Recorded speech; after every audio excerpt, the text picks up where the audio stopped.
తిరుమల వెళ్ళామనుకోండి, దివ్యమైనటువంటి దివ్యమంగళ రూపం కనబడుతుంటే చూడమని వాడు ఇది చేస్తే అక్కడికి వెళ్ళి కళ్ళు మూసుకుంటాం మనం. అంటే ఏంటంటే అది భక్తి అనుకో.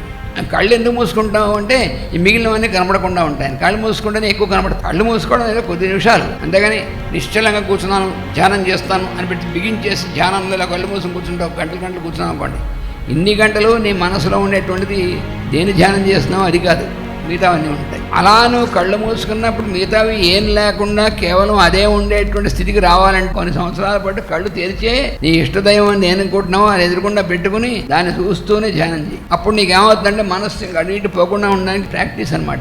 ధ్యానం అంటే ఉట్టి చూస్తూ ఉండడం కాదు, ఆయన యొక్క మహిమలు, ఆయన యొక్క ఇది, భగవంతుని యొక్క ఇవి ఏవైనా సరే అవి వాటిని స్మరిస్తూ ఉండాలి. దానివల్ల మాత్రమే మనస్సులో నిశ్చలత వస్తుంది, లేకపోతే మనస్సు అటు ఇటు పోతూనే ఉంటుంది.